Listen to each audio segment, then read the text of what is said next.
Hi mga kasubuan! So nandito ako ulit ngayon sa aking most favorite city in the whole entire world, sa Baguio City.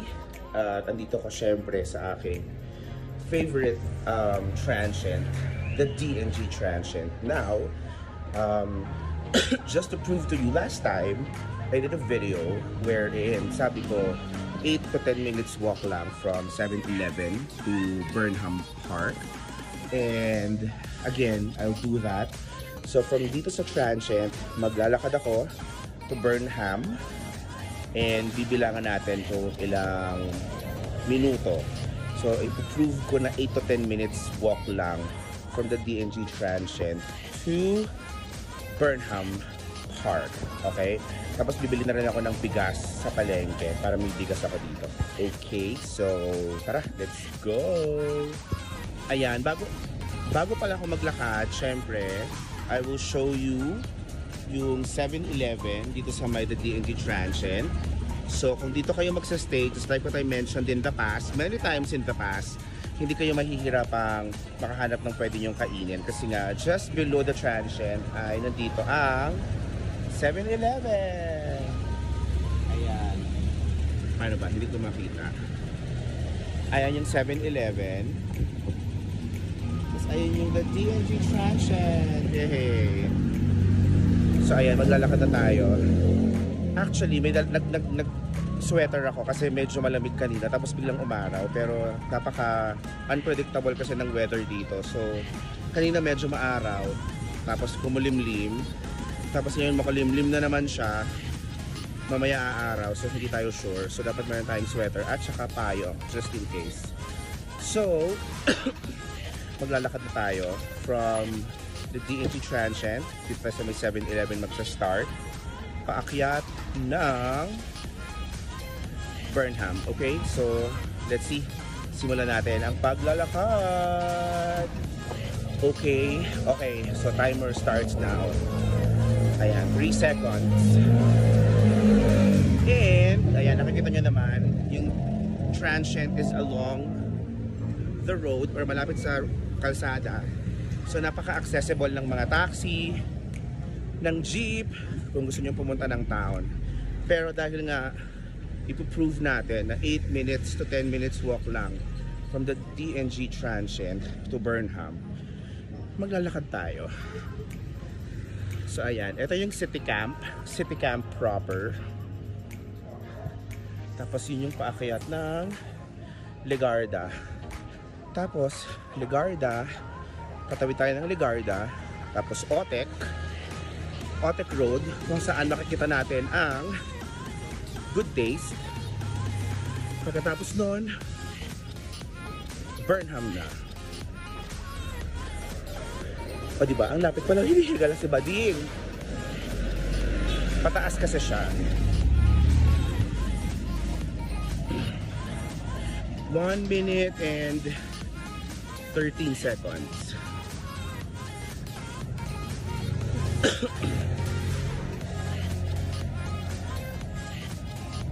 Kaya natin to, charing. Mataas kasi siya. So, kailangan talaga meron kang pasensya, stamina, at bawal magreklamo. Kasi, akyat baba. Tsaka totoo naman talagang sinasabi nila na dito sa Baguio, lahat walking distance. 1 minute, 55 seconds. Kakayanin ko ba? Ayan, sumisikat na yung araw.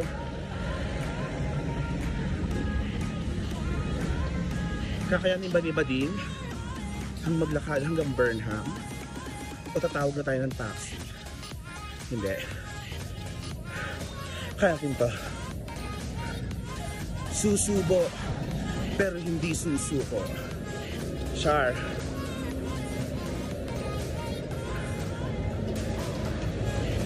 Bilang umaraw. Ano ba yan? So ito na tayo sa may Petron. Legarda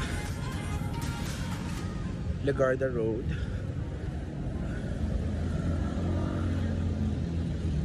Kapagod ah.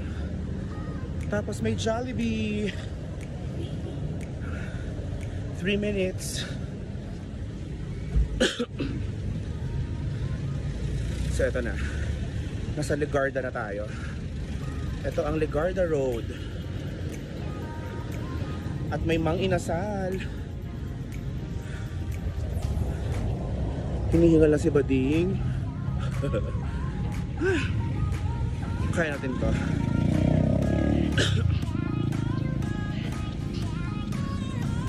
Wait lang. Kasi may truck.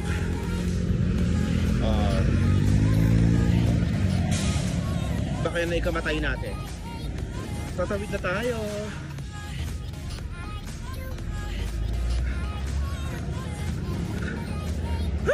Sorry.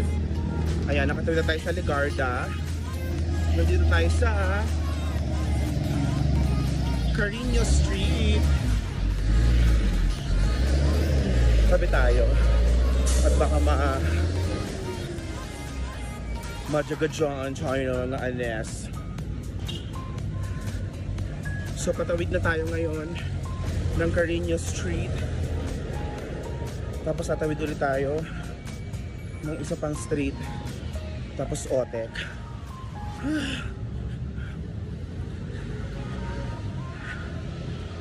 Ayan ang Paladin Hotel.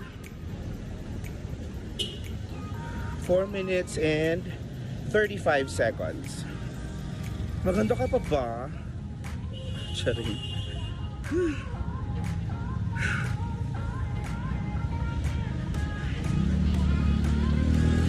Okay, may isa pang street. Tawid tayo.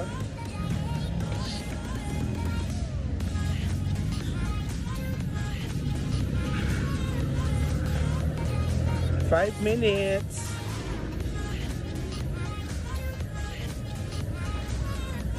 Ayan.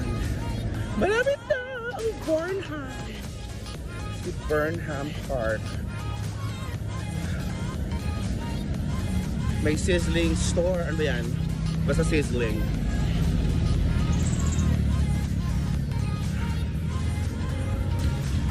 Ayan, o, kanina may araw. Ngayon makulimlim na naman. Diba? Nakakaloka. So, eto na ang The Good Taste. O, diba? Walking distance lang ang The Good Taste from the DNG Transient. Ganun kalapit. Ay, charot. Dito tayo sa Otek. Eme. Tapos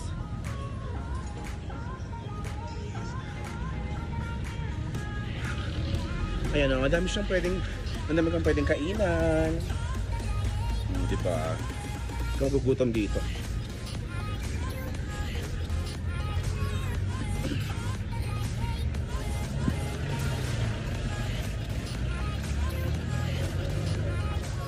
Six minutes and 30 seconds. Ayan na. O diba, I told you. Actually, less than 8 minutes. Tatawid na tayo sa kabila. At makikita na natin ang Burnham. Tatawid tayo. Siyempre dapat tumawid tayo sa pedestrian. Kasi dito they give way to pedestrians. So kapag may tao sa pedestrian, nag-give way ang mga sasakyan. Kung taga Baguio ka ha, pero kung dayo ka, galing ka ng Maynila, tapos wala kang urbanidad, wala kang pinag-aralan, hindi mo irerespeto yung mga nasa pedestrian crossing. Pero dito, pag nasa pedestrian ka, automatic magsa-stop yung mga sasakyan, yung mga taxi at yung mga jeep. 7 minutes and 33 seconds. Actually, kanina pa tayo nasa Burnham, pero dito tayo papasok sa may gate para makita natin ang Burnham. Ayan na ang Burnham Park. Hi kuya! Diba? 8 minutes from City Camp proper to Burnham Park. So ayun, mga kasubuan. Once again, na-prove ko na sobrang walking distance lang from the DNG Transient to Burnham Park. Ayan na siya! Charan! O diba? O, bababa tayo. Actually, yung Burnham Park o yung Burnham Lake, isasara siya for renovation sa October 1.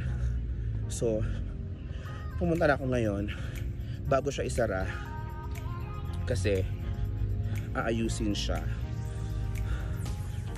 sa kailan ba yun? October 1, Monday, Tuesday, so Wednesday. So wala mo nang magpa-paddle boat, sasara talaga siya. So ayun lang mga kasubuan. Nandun na tayo sa Burnham. O diba? Ang ganda-ganda, parang ako. Charot. O siya mga kasubuan. I'll talk to you soon. Bye! It's 9 minutes. So 9 minutes from the DNG Transient hanggang dito sa gitna ng Burnham. But technically 7 minutes, 7.30 minutes nakarating na dito from the DNG.